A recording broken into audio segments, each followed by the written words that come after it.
हरी जय जय राम कृष्णा हरी हरे जय जय राम जय जय राम कृष्णा हरी हरी हरे जय जय राम जय जय राम कृष्णा हरी हरे जय जय राम जय जय राम कृष्णा हरी जय जय राम जय जय राम कृष्णा हरे जय जय राम जय जय राम हरे जय जय राम जय जय राम हरे जय जय राम जय जय राम कृष्णा हरे जय जय राम जय जय राम कृष्णा हरे जय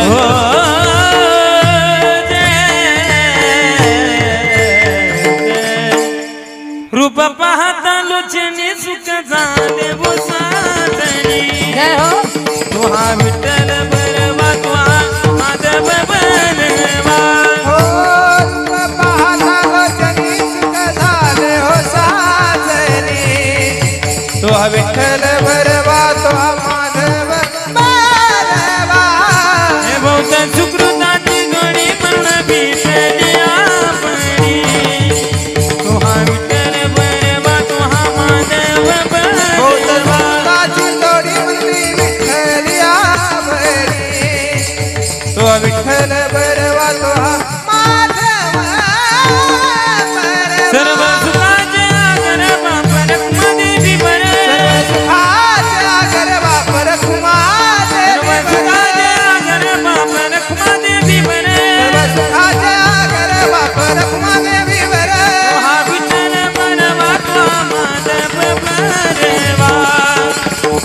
माधव बरवा सर्व सुखाचे आगर बापर कुमादेवी बरे तुहा विठ्ठल बरवा तुहा माधव बरवा हरी जय जय राम हरे जय जय राम हरी जय जय राम हरे जय जय राम हरी जय जय राम हरे जय जय राम हरे जय जय राम हरी जय जय राम जय जय राम कृष्णा हरी हरी जय हरे जय जय राम कृष्ण हरे जय जय जय राम कृष्णा हरी हरी जय जय राम जय जय राम हरीने माझे हरिले चित्त आजे हरिले चित्त हरीने माझे हरिले चित्त हरिले माझे हरिले चित्त भार वित्त विसरले भार वित्त विसरले भारवित विसरले भारवित विसरले भारवित विसरले भारवित विसरले आता कैसी जाऊ घरा आता कैसे जाऊ घरा आता कैसी जाऊ घरा आता कैसे जाऊ घरा नोहे बरा लौकिक नोहे बरा लौकिक हे बरा लौकिक नोहे बरा लौकिक नोहे बरा पारखी अशी सांगता गोष्टी पारखी अशी सांगता गोष्टी पारखी अशी सांगता गोष्टी अशी सांगता गोष्टी घरची कुटी खातील घरची कुटी खातील घरची कुटी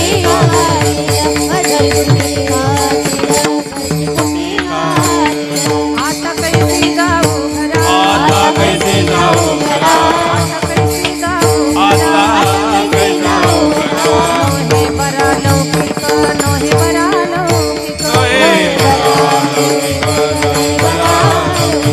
नोहे बरा लौकिक तुका म्हणे निवांत राही तुका म्हणे निवांत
हरिने माझे हरिले चित्त हरिने माझे हरिले चित्त माझे हरिले चित्त हरिने माझे हरिले चित्त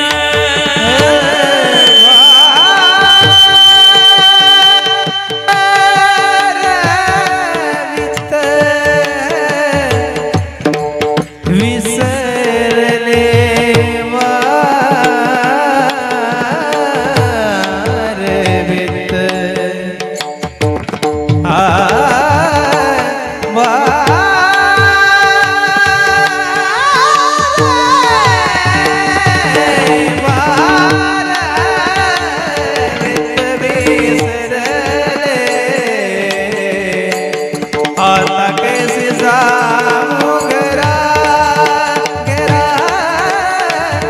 आता कैसे जाऊं घरा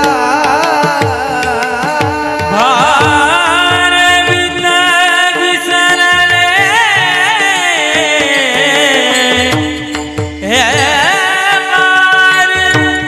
भार विना विसरले आता कैसी जाऊं घरा आता कैसी जाऊं घरा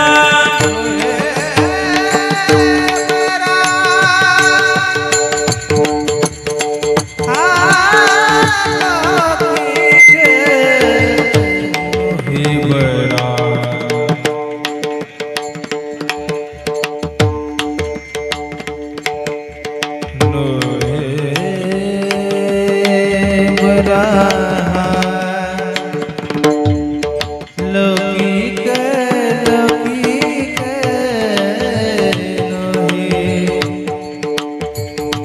हे बरा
हरिणे माझे हरिले चित्त भार वित्त विसरले आता कैसी जाऊ घरा नोहे बरा लौकिक पारखियासी सांगता गोष्टी घरची कुटी खातिला तुका म्हणे निवांत राही पाहिले पाही परतोन पांडुरंगा करू प्रथम नमन पांडुरंगा करू प्रथम नमन पांडुरंगा करू प्रथम नमन पांडुरंगा करू प्रथम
करुणा करा दयाळा तुमचा अनुग्रह लाधलो पावन झालो चराचरी श्री गुरुचरण सरोज रज निज मन मुकुरु सुधारी वर्णो रघुबर विमल जसो जोदायक फलचारी बुद्धिहीन तनु जानिके सुमिरो पवन कुमार बल बुद्धि विद्या देहु मोहि हरहु कलेस विकार जयांचे केलिया स्मरण होय सकळ विद्येचे अधिकरण तेच वंदो श्री चरण श्री गुरूंचे ते नमस्कारुणी आता विठ्ठल विठ्ठल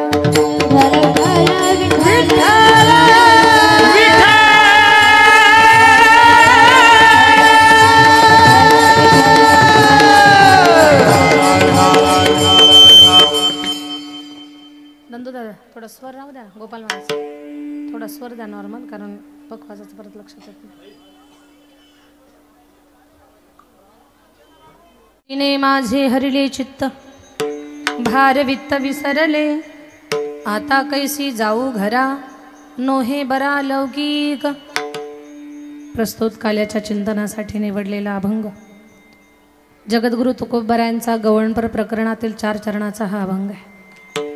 या अभंगावर आपण मोजक्या वेळेमध्ये ठरलेल्या वेळेमध्ये चिंतन करणार आहोत. खरं तर आपल्या सगळ्यांच्या परम असीम भाग्याची गोष्ट आहे की आपण सगळेजण बाबांच्या दरबारामध्ये एकत्र आलेलो आहोत आणि या काल्याचं चिंतन करत आहोत. बाबांच्या जीवनामध्ये कृष्ण भक्ती म्हणजे खूप मोठी गोष्ट.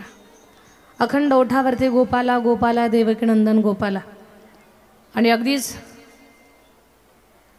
बाबांच्या त्या कृष्ण भक्तीचं महिमान कृष्ण उपासना जीवनामध्ये खरं तर सर्व ईश्वरीय रूप माझ्यामध्येच आहेत. कधी विठ्ठलाचं रूप घ्यावं तर कधी अनेक संतांचं रूप धारण करावं. वेगळे वेगळे देवांचे अवतार बाबांच्या स्वरूपामध्ये अगदी त्यांचं दर्शन व्हावं. महान संत सिद्धेश्वर संत गुलाब बाबा बाबांच्या समाधी सोहळ्याच्या पर्व काळावर आपण सगळेजण एकत्र येतो. बाबांचा सगळा भक्त परिवार ग्रामस्थ मंडळी या पूर्ण पंचकृषीतूनच नाही केवळ महाराष्ट्रातून नाही केवळ भारतातून नाही तर भारताच्या बाहेरवरूनही बाबांची भक्त मंडळी या सोहळ्यासाठी एकत्र येतात. आम्ही भाग्यवान समजतो स्वतःला की आम्हाला या वर्षी शिवमहापुराण कथा करण्याचा योग प्राप्त झाला. मागच्या वर्षी 1 कीर्तनाची सेवा केली आणि बाबांनी या वर्षी तर 7 दिवस सेवेसाठी बोलावलं. ही किती मोठी बाबांची कृपा म्हणावी लागेल. आणि आज काल्याच्या कीर्तनाची सेवा आपण पाहत आहोत. फार गोड नियोजन आहे. एवढा सुंदर भव्य सप्ताह भव्य कीर्तन महोत्सव भव्य कथा महोत्सव या वर्षात शिवमहापुराण कथेचं महापर्व पूर्ण भारत देश आणि पूर्ण जगभर चालू आहे. त्याच्यामध्ये बाबांची इच्छा झाली की आपल्या भक्त मंडळीला शिवमहापुराण कथा ऐकायला मिळाली पाहिजे आणि मग शिवमहापुराण कथेचा योग आला. सेवा पूर्ण झाली आणि या काल्याच्या चिंतनासाठी कीर्तनासाठी महाराष्ट्रामध्ये नावाजलेली आमची भावंड आहेत. वयानं लहान आहेत पण कर्तृत्वानं एवढी मोठी झाली की ज्ञानोबरायांनी त्यांच्या डोक्यावर हात ठेवला आणि उभ्या वारकरी संप्रदायानं त्यांना डोक्यावर घेतलं. सगळ्यांचं कौतुक आहे. आमचे ओंकार महाराज आमचे कैलास महाराज या माझ्या दोन्ही भावंडांसाठी जरा जोरात टाळी झाली पाहिजे. मृदंगाची फार गोड अशी साथ देणारे अगदी आमच्या ही सगळीच माझी भावंड माझ्यापेक्षा वयानं खूप लहान आहे पण अगदी बालपणापासून लहानपणापासून पखवाजाची सुंदर साधना ज्यांनी केली आणि खूप मोठ्या मोठ्या महात्मा मंडळीचं सानिध्य आशीर्वाद ज्यांच्या जीवनात प्राप्त झाला. वयानं लहान आहेत पण कर्तृत्वानं मोठे आहेत. सुंदर ज्यांचं मृदंग वादन आहे आणि सज्जन स्वभाव आहे. लक्षात घ्या भगवान परमात्मा एखाद्याला कलेचा गुण देईल पण स्वभावाचा गुण देईल का नाही काही सांगता येत नाही. पण या बाबतीमध्ये माझी सगळीच भावंड गुणी आहेत. कसल्याच प्रकारचा तिळा एवढा सुद्धा अहंकार नाही. उभ्या महाराष्ट्रानं डोक्यावर घेतलंय पण अहंकार नावाची गोष्ट या माझ्या 3ही भावंडाकडे दिसत नाही. मृदंगाची गोड अशी साथ देणारे आमचे आसाराम महाराज आहेत. आमचा जिल्हा एक आहे आमच्या सगळ्यांचाच फक्त ही जालना जिल्ह्यातले आणि दिव्य आहेत. आणि काटीलधामची मंडळी मघाशी मला भेटली. खरं मला खूप आनंद वाटला तुम्हाला भेटून कारण भेटल्यानंतर तुम्ही मला एक मोलाची गोष्ट सांगितली. भगवान श्रीकृष्ण परमात्मा हे द्वारकेचा राजा आणि द्वारकेचा राजा, देवाचं पहिलं लग्न झालं, पहिली पत्नी मिळाली महाराष्ट्रातली म्हणजे आपल्या अमरावतीच्या कौंडिण्यपूरच्या रुक्मिणी मैया गोपाल कृष्णाच्या पत्नी बनल्या. खरं पाहता द्वारकेचा राजा महाराष्ट्रीयन लोकांचा जावाई आहे, हा सुद्धा आपला स्वाभिमान आहे, आपला जावाई लागतो तो नात्यानं. तर भगवान परमात्मा रुक्मिणी मातेला जेव्हा रथात घालून निघाले आणि निघाल्यानंतर भगवान परमात्मानं रुक्मिणी मातेसह पहिला मुक्काम जर कुठे केला असेल तर काटेल या ठिकाणी केलेला आहे. म्हणून ते फार मोठं पवित्र तीर्थ. आणि बाबांनी तिथे थांबण्याचा जो निर्णय घेतला काटेल, मला माहिती नाही पण कदाचित त्या शब्दानुसार माझ्या बुद्धीनं मी विचार मांडते आपल्यासमोर, बहुतेक तिथे काटेरी वन असेल, काटेरी जंगल असेल म्हणून त्याला काटेल म्हणत असतील, असाही भाव असू शकतो, हे मला माहिती नाही पण माझ्या बुद्धीत जे आलं ते मी आपल्यासमोर मांडते आहे. असो, तर काटेल धामची मंडळी, मला खूप भाविकांनी खूप प्रसंग सांगितले. काही प्रसंग ऐकताना तर माझ्या डोळ्याला अश्रू सुद्धा आले. मला खूप समाधान वाटलं की ज्या महान विभूतीपासून आम्ही अनभिज्ञ होतो, आम्हाला एवढं माहिती नव्हतं, पण इथे आल्यानंतर बाबांची जेव्हा चरित्र पुस्तक आम्ही लोणागरे महाराजांनी आम्हाला पुस्तकं दिली आणि मी ती वाचली ना, तेव्हा माझं मन भरून आलं. अगदी असं सांगितलं की दरवर्षी काल्याच्या प्रसंगी आपल्या गावातलं एक परिवार आहे, कोणता म्हणाला ना, आडनाव सांगितलं होतं पण लक्षात नाही राहिलं, ते दरवर्षी दही देतात आणि एक वर्ष दहीच देणं झालं नाही. काय अडचण असेल काय कोणास ठाऊक, पण एवढ्या मोठ्या म्हशी, त्या म्हशी चाटल्या, दूध देणाऱ्या म्हशी. मग ठरवलं नाही नाही, आता बाबांच्या काल्याला कधी आपण दही नाही म्हणायचं नाही. लक्षात घ्या, दही हे ऐश्वर्याचं प्रतीक आहे, दही हे समृद्धीचं प्रतीक आहे. बाबाच्या सेवेमध्ये जे जे आपण देऊ त्या त्या गोष्टीचं आशीर्वाद आणि फळ आपल्याला मिळणार आहे. कारण आता मी भजन म्हणणार आहे एक बाबांचं, त्या भजनावर तुम्ही उठून उभा राहून नाचलं तरी चालेल बरं. दरबार बाबांचा हा मेळा भक्तांचा, दरबार बाबांचा मेळा भक्तांचा, दरबार बाबांचा मेळा भक्तांचा, पंढरी नगरी अवतरली, सिद्धेश्वर संत गुलाब बाबा की गुलाब बाबाच्या नावानं टाकरखेडा नगरी धुम धुमली. वाह वाह, क्या बात है. बाबाच्या नावानं टाकरखेडा नगरी धुम धुमली. गुलाब बाबाच्या नावानं टाकरखेडा नगरी धुम धुमली. हात उंच घ्या सगळ्यांनी.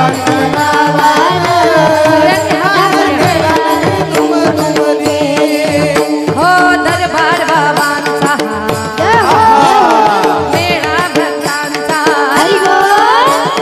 दरबार बाबांचा मेळा भक्तांचा, पंढरी नगरी अवतरली,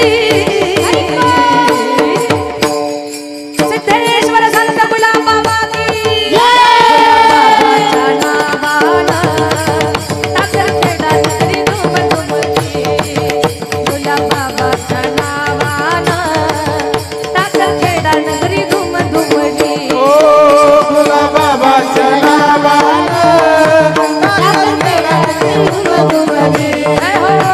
बाबाच्या नावानं टाकरखेडा नगरी धुम धुमली. ऐका, भक्तीचा फुलोरा फुलविला, पंढरीचा देव दाविला, गुलाब बाबा की जय बोला, गुलाब बाबा की जय बोला. भक्तीचा फुलोरा फुलविला, पंढरीचा देव दाविला, गुलाब बाबा की जय बोला, गुलाब बाबा की जय बोला. दरबार बाबांचा हा मेळा भक्तांचा, दरबार बाबांचा मेळा भक्तांचा, पंढरी नगरी अवतरली, सिद्धेश्वर संत गुलाब बाबा की गुलाब बाबाच्या नावानं टाकरखेडा नगरी धुम धुमली, गुलाब बाबाच्या नावानं टाकरखेडा नगरी धुम धुमली. गुलाब बाबाच्या नावानं टाकरखेडा नगरी धुम धुमली.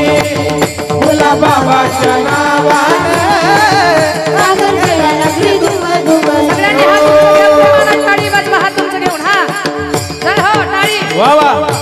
आवाज आहे. गुलाबाबाच्या नावानं टाकरखेडा नगरी धुमधुमली.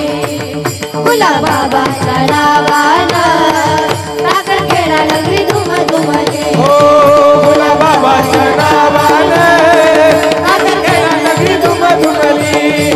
गुलाबाबाच्या नावानं टाकरखेडा नगरी धुमधुमली. सिद्धेश्वर संत गुलाबबाबा की जय.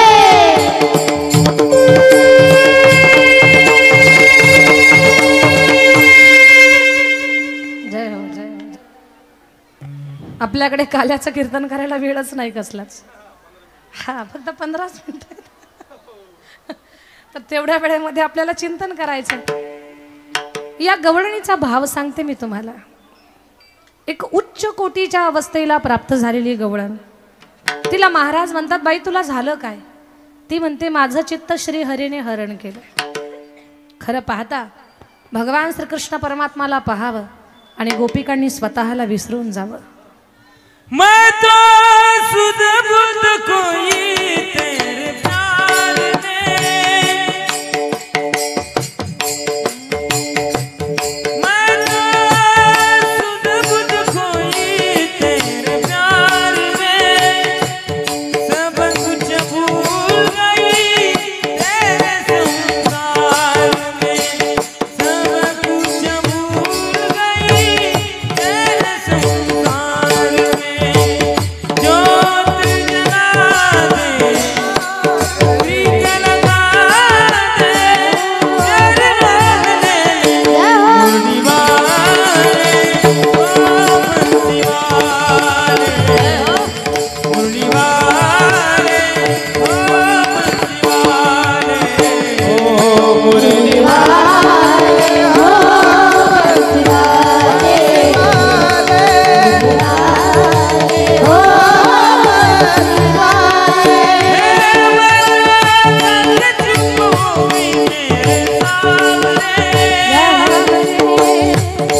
तेरे बिना हो गया मन मेरा बाबरे, चुप हो गई मेरे सामने. तेरे बिना हो गया मन मेरा बाबरे, कृष्ण कन्हैया बांसुरी बजा दे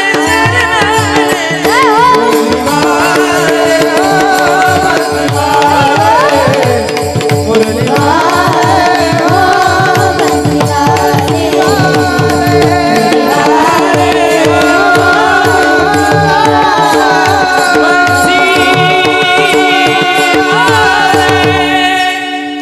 आमच्या कैलास दादांसाठी जरा जोरात टाळी वाजवा.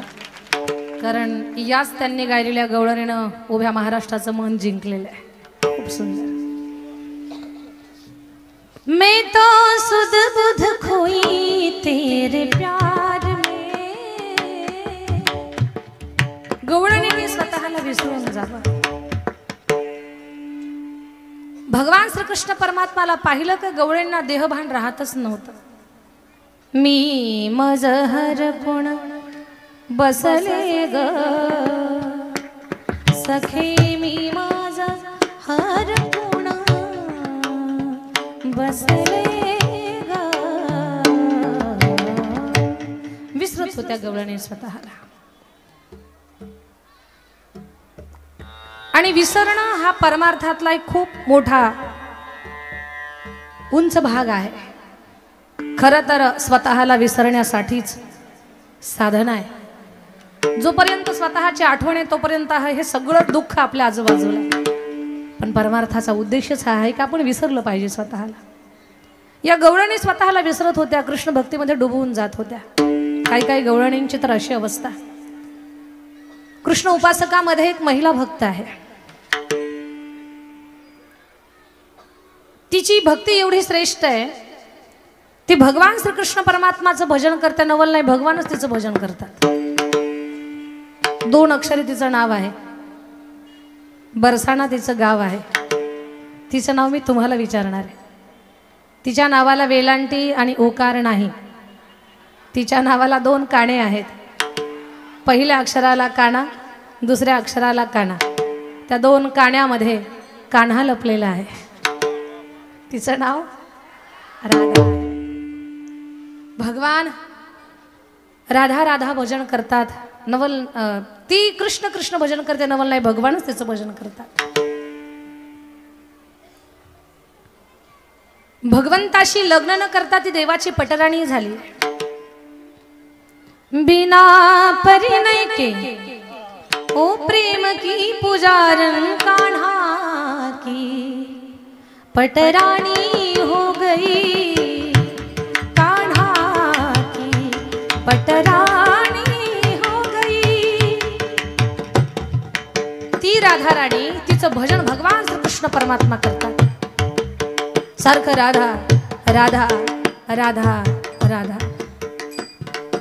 राधा के बिना श्याम आधा आधा आधा आधा, राधा के बिना श्याम आधा, कहते राधे श्याम रे. जन्म जन्म के भाग जगा देत राधा का नाम, जन्म जन्म के भाग जगा देत राधा का नाम. बोलो राधे बोलो राधे, बोलो राधे राधे राधे राधे, बोलो राधे राधे राधे राधे.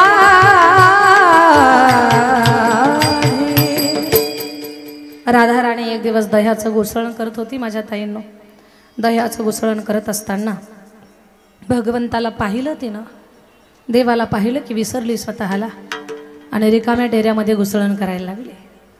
तिची सासू रागावली, राधे अगं डेऱ्यामध्ये दही पाणी घाल, असं घुसळण चाललंय तुझं, जणू काय रेल्वे रुळावरनं निघाली, एवढा तर डेऱ्याचा आवाज यायला लागला. मग राधा राणीच्या लक्षात आलं. सासूबाई म्हणतात लक्ष कुठे तुझं? राधेनं सांगितलं माझं हरीला पाहुनी भुलले सीता, हरीला पाहुनी भुलले सीता, मंदिर घुसळे तेरा रीता, मंदिर घुसळे तेरा रीता. ओ वारियाने हो कुंडल हाले, हो वारियाने कुंडल हाले, हाले हाले हाले. डोळे मोडीत, डोळे मोडीत, डोळे मोडीत राधा चाले, डोळे मोडीत राधा चाले, डोळे मोडीत राधा चाले, डोळे मोडीत राधा डोळे मोडीत राधा चाले, डोळे मोडीत राधा चाले. राधा चाले, राधा चाले. भगवंताला पाहिलं की राधेनं स्वतःला विसरावं. असंच एका गवळणीच्या जीवनामध्ये घडलंय.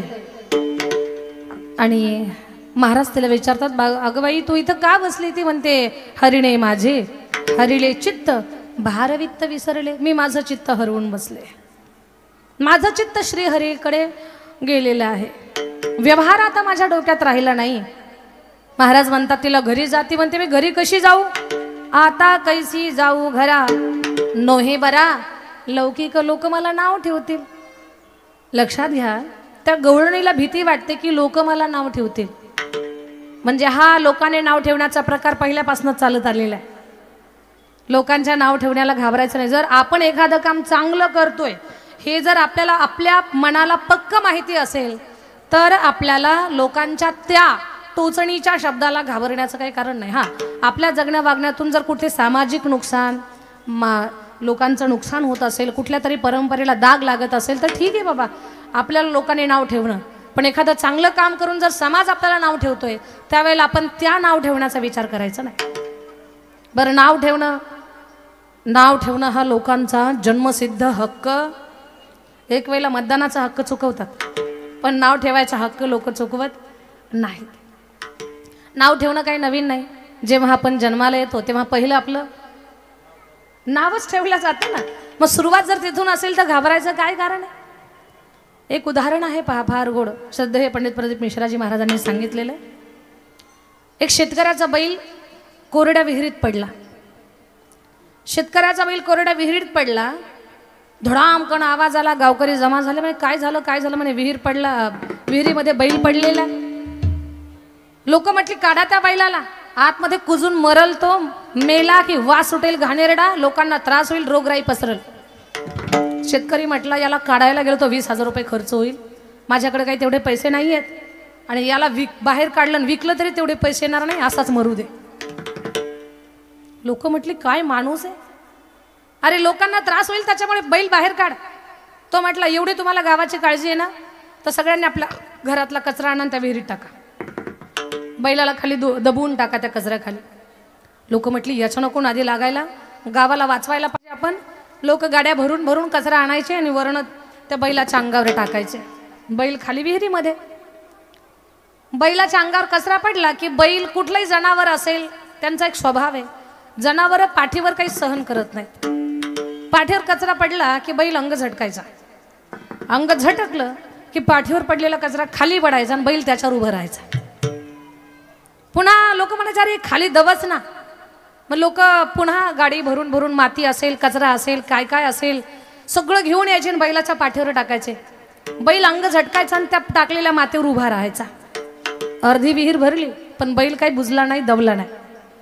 लोक आणतच राहिली, बैलाला खाली दाबण्याचा प्रयत्न करतच राहिली. शेवटी विहीर भरली पण बैल काही खाली दबला नाही.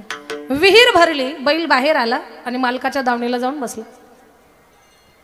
आता या दृष्टांतातून आपण काय घ्यायचं, तर लोक निंदेचा कचरा आपल्या अंगावर टाकणारच आहेत. फक्त आपल्याला बैलासारखं अंग झटकायचंय. अंग मैंने हासे जैन नाही कानत ये ठाई, जय हो, नाही कानत ये ठाई, नाही कानत ये ठाई. तुका मैंने हासे नाही कानत ये ठाई, हॅलो, नाही कानत ये ठाई, नाही कानत ये ठाई. तुका म्हणे हासे जन नाही कानत ये ठाई.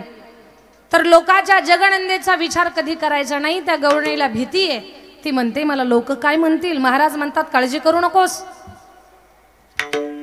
ती गवळण म्हणते महाराज ठीक आहे, पण माझ्या अवस्थेबद्दल तुम्ही काय बाहेर सांगू नका, कारण बाहेर जर तुम्ही सांगितलं तर मला त्या गोष्टीचा त्रास होईल. पारखी यासी सांगता गोष्टी घरची कुटी खातील. महाराज म्हणतात अगं निवांत राहा. तुका म्हणे निवांत राही, पाहिले पाही परतोणी. एकदा प्रेमानं भजन करू. विठोबा रखुमाई, हरे विठोबा रखुमाई, विठोबा रखुमाई, विठोबा रखुमाई,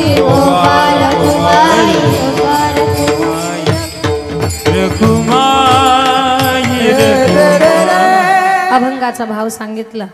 भगवान श्रीकृष्ण परमात्माचं चरित्र मोजक्या वेळेत पाहायचं आहे. माझ्या ताई दादांनो, भगवान परमात्माचं चरित्र, देवाचं काही चरित्र गोकुळामध्ये, काही मथुरेमध्ये, काही द्वारकेमध्ये. देवाचे 11 वर्ष गोकुळात गेले, 14 वर्ष मथुरेत गेले आणि 100 वर्ष द्वारकेत गेले. देवानं 100 वर्ष द्वारकेत काय केलं ते पाहायचं नाही, 14 वर्ष मथुरेत काय केलं तेही पाहायचं नाही, पण 11 वर्ष गोकुळात देवानं काय लीला केली ती पाहायची आपल्याला. चरित्र ते उच्चारावे केले देवे गोकुळी, केले देवे गोकुळी, केले देवे गोकुळी. चरित्र ते उच्चारावे केले देवे गोकुळी, केले देवे गोकुळी, केले देवे गोकुळी. उचारावे केले देवे गोकुळी, केले देवे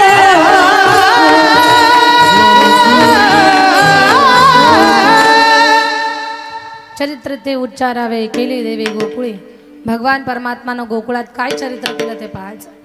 खरं पाहता माझ्या ताई दादांनो, जन्मापूर्वी देवाच्या चरित्राला सुरुवात झालेली आणि भगवान परमात्मा कारागृहात जन्माला आले. जन्माला आले की सांगितलं मला नंदबाबाच्या वाड्याला नेऊन ठेवा. नंदबाबाच्या वाड्याला नेऊन ठेवा. छोट्याशा टोपलीमध्ये भगवान परमात्माला घातलं. नंदबाबाच्या वाड्याला घेऊन निघाले.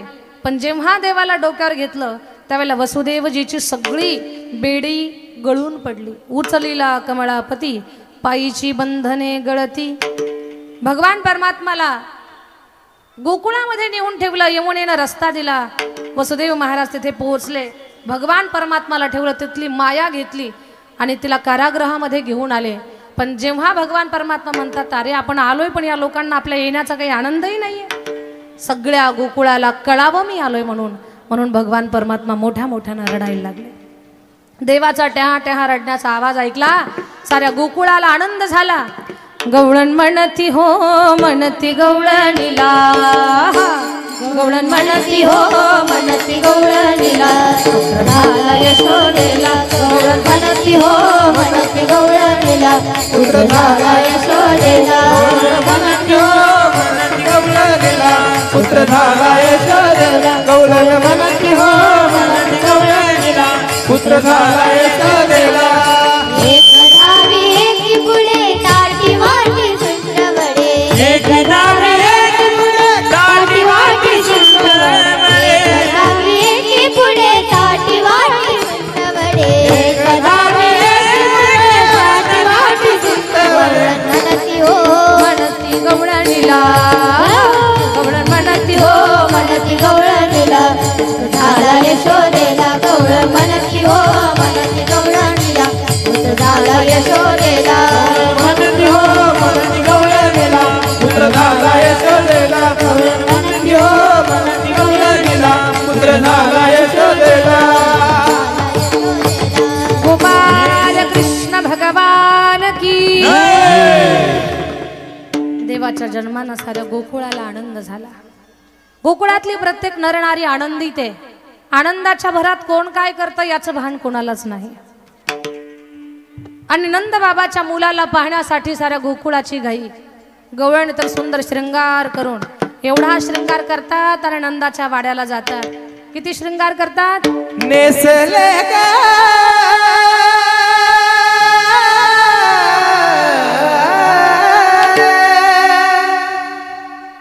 नेसले शालू पैठणचा, नेसले ग शालू पैठणचा, नेसले ग शालू पैठणचा. नेसले ग चालू पैठणचा, नेसले ग चालू पैठणचा, नेसले ग चालू पैठणचा. हो पुतळ्या डरलं सगळ्या बहिणीला कमरेला कंबर बडा, पुतळ्या डरलं सगळ्या बहिणीला कमरेला कंबर बडा. नकात तलत घालूनी सगळा थाट माट करणी, नकात तलत घालूनी सगळा थाट माट करणी.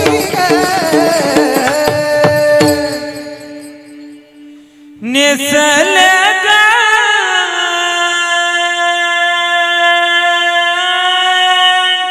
नेसले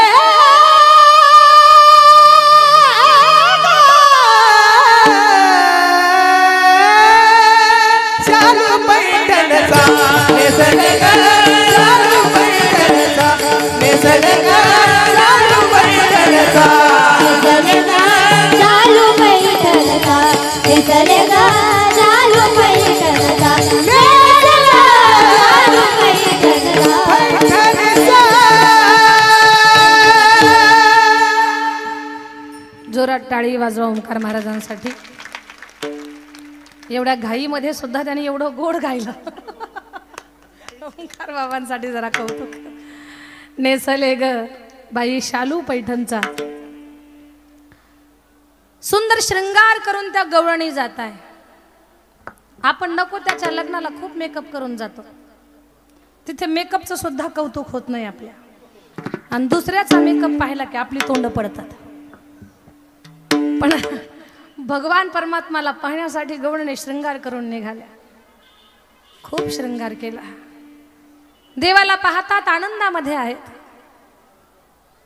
खरा आनंद एक तर देवाच्या सानिध्यामध्ये, एकतर संताच्या सानिध्यामध्ये. इतर कुठेही आनंद नाही. त्या गवळणी खूप आनंदित आहेत. आनंदाच्या भरामध्ये रोज नंदाच्या वाड्याला ये जा करतायत. माझे छोटेसे भगवान आहेत. छोटेसे भगवान कधी कधी रडतात, तर कधी रडण्याची लीला करतात, तर कधी हसण्याची लीला करतात. रडते माझे बाळताने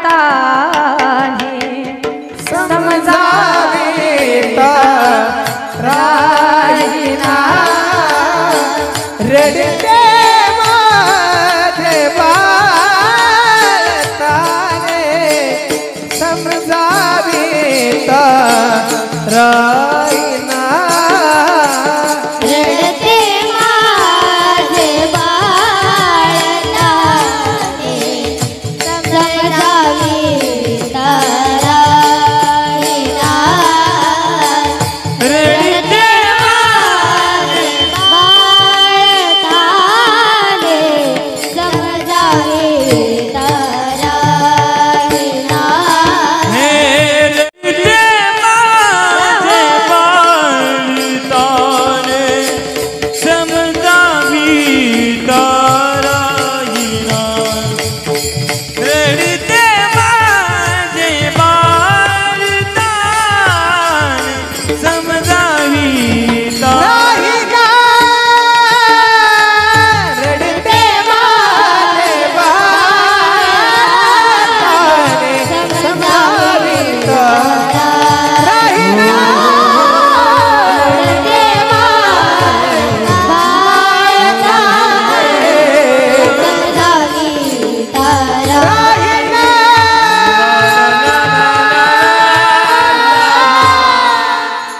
पाळण्यामध्ये आहेत भगवान, रडण्याची लीला, हसण्याची लीला.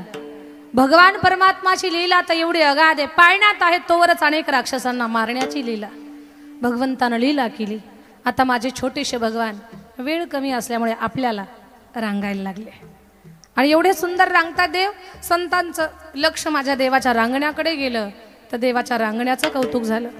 तळवे तळ हात तळ हात टेकीत तळवे तळ हात हात टेकीत डाव्या गुडघ्याने गुडघ्याने रांगत डाव्या गुडघ्याने गुडघ्याने रांगत डाव्या गुडघ्याने गुडघ्याने रांगत तळवे तळ हात टेकीत तळवे तळ हात टेकीत डाव्या गुडघ्याने गुडघ्याने रांगत डाव्या गुडघ्याने गुडघ्याने रांगत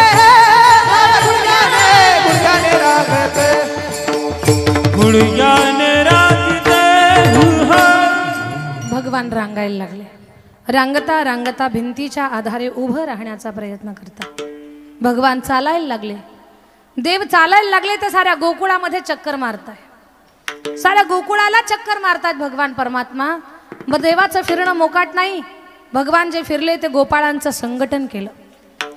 सगळ्या गोपाळांना एकत्र केलं. त्यांना विचारलं, अरे काय तुमच्या तब्येती आहेत? नाग दाबलं तर जीव जाईल. आपल्या गोकुळात दह्या दुधाला काही कमी आहे का? गोपाळ म्हणतात, देवा दही दूध तयार होतंय आपल्या गोकुळात पण आम्हाला खायला मिळत नाही. खायचं का तुम्हाला? हा देवा.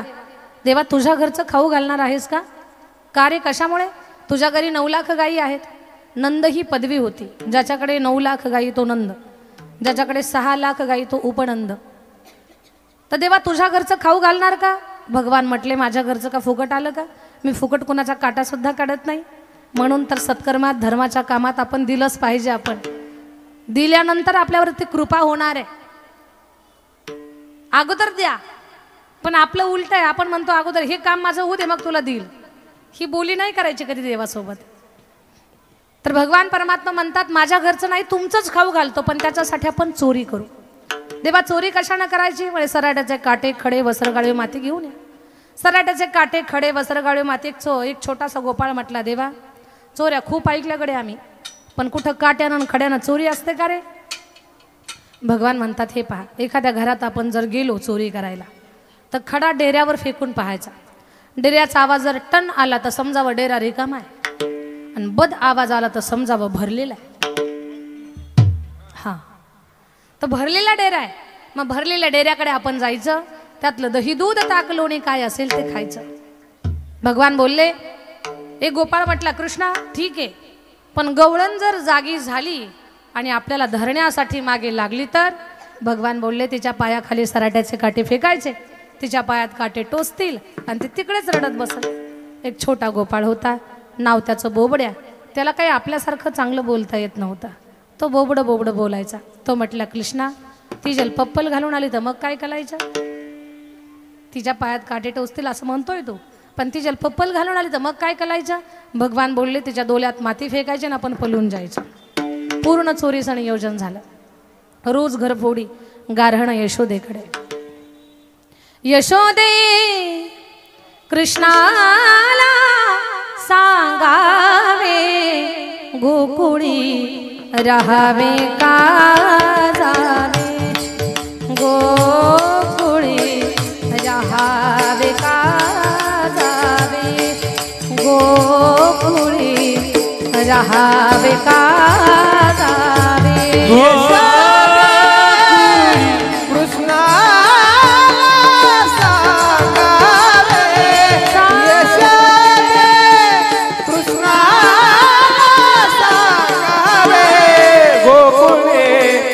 राहावे का जावे, गोकुळे राहावे का, गोकुळे राहावे का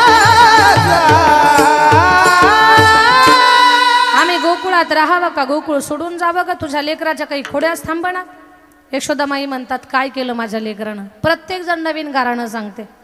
एक तर एकीची खोडी केली नव्हती तरी ती गवळण म्हटली, तुझ्या कृष्णानं खूप परेशान केलं ग. भगवान म्हटले, मावशी तुमचा नंबर सगळ्यात शेवटी होता, कशाला चॅलेंज केलं मला? गोपाळना सांगितलं, त्याचा घर नंबर, फोन नंबर, पूर्ण ॲड्रेस लिहून घ्या, आजच हिच्या घरी जायचं. भगवान परमात्मा दुपारीच तिच्या घरी गेले. ती भाकरी बनवत होती. दुपारी तिच्या घरी गेले, तिच्या समोर दही दूध खातायत भगवान. ती म्हणते, काळ्या आमचं खाल्ल्याशिवाय तुझं पोट भरत नाही. तुझी आई तर म्हणते, माझ्या लेकराला काय कमी, थांब आता तुला असंच मुद्दे मला सहमी धरून घेऊन जाते, पण सगळ्या गवळणी अगोदर जमा करते. त्या गवळणीनं भगवान श्रीकृष्ण परमात्माला घरात कोंडलं आणि सगळ्या गवळणी जमा करण्यासाठी गेली. ए सुरेखा, ए चंद्रलेखा, ए चित्रा, ए मेघा, ए श्यामल, चला का चला, मी कृष्ण धरला, मी कृष्ण धरला. भगवान म्हटले, हिचा मी जागा झाला, आता मी थांबणार नाही. देवाला अहंकार चालत नाही, देवाला गर्व चालत नाही. मी काल परवा कथेमध्ये सांगितलं, कोल्हापूरच्या पहिलवानाला गर्व झाला ताकदीचा. हिंद केसरी, महाराष्ट्र केसरी, पण त्याला एवढा गर्व झाला, तो म्हटला, असल्या भोंदू बाबांना मी मानत नाही. कोल्हापूरच्या जगदंबेच्या मंदिरात, महालक्ष्मीच्या मंदिरात बाबांच्या दर्शनासाठी लोकांची गर्दी, आणि तो पहिलवान म्हणतो, अशा भोंदू बाबांना बाहेर काढा.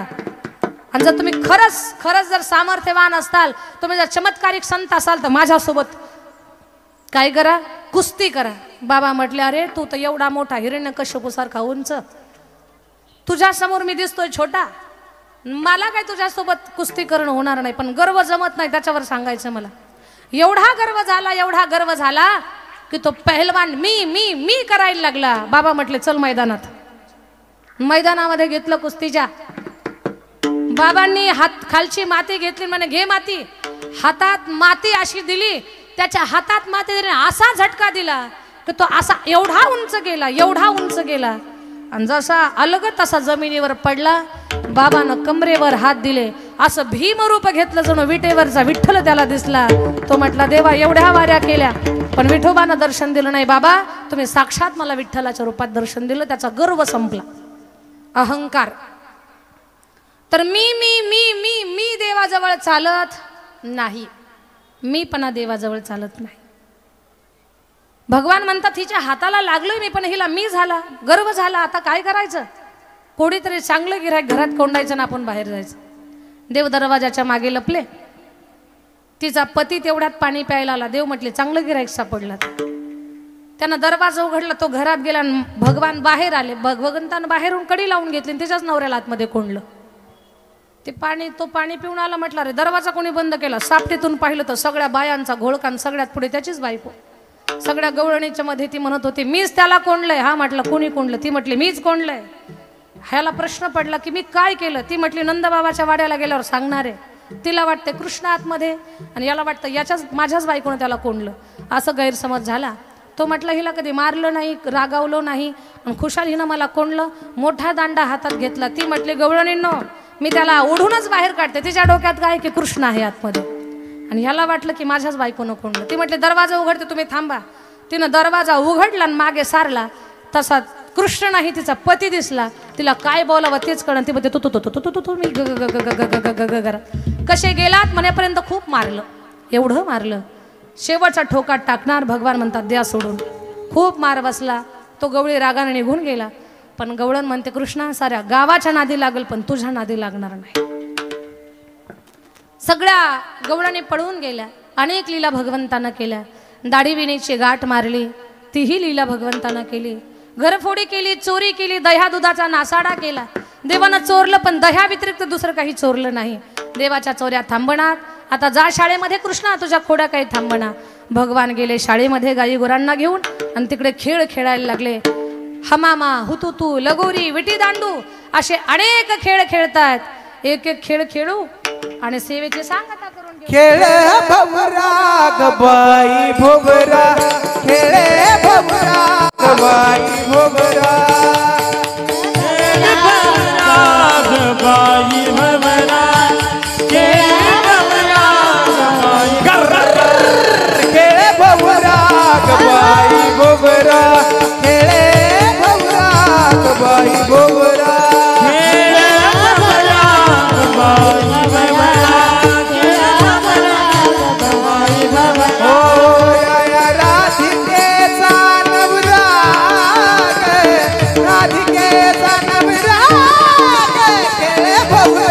गबाई भोगरा, केळे भोगरा गबाई भोगरा, या राधिकेचा नवरा, या राधिकेचा नवरा गबाई भवरा, केळे भवरा गबाई भोगरा. हे खेळू लागलो सुरकवडी माझी घोंगडी हरवली.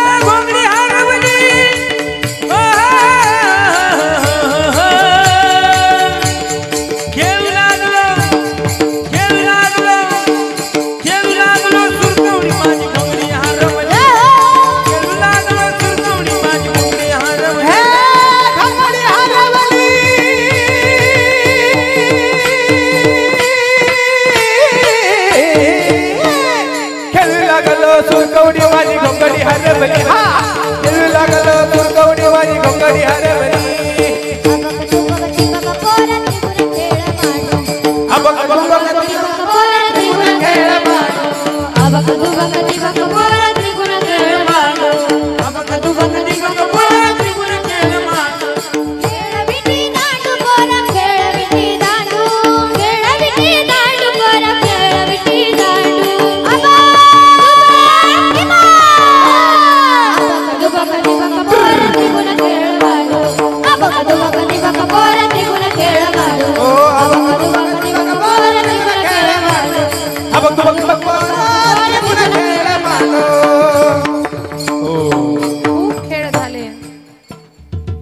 भार पोटी भूक काय खेळा याचे सुख. व्यासपीठावरती जी महात्मा मंडळी येत आहेत त्यांच्यासाठी एकदा जोरात टाळी वाजवा. सर्व साधू संतांसाठी.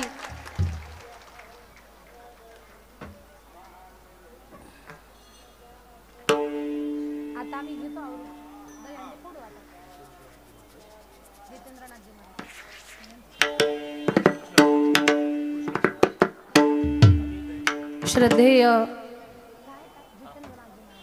श्रद्धेय परमपूज्य आदरणीय जितेंद्रनाथजी महाराजांचं व्यासपीठावरती आगमन झालंय. त्या टाळी वाजली पाहिजे.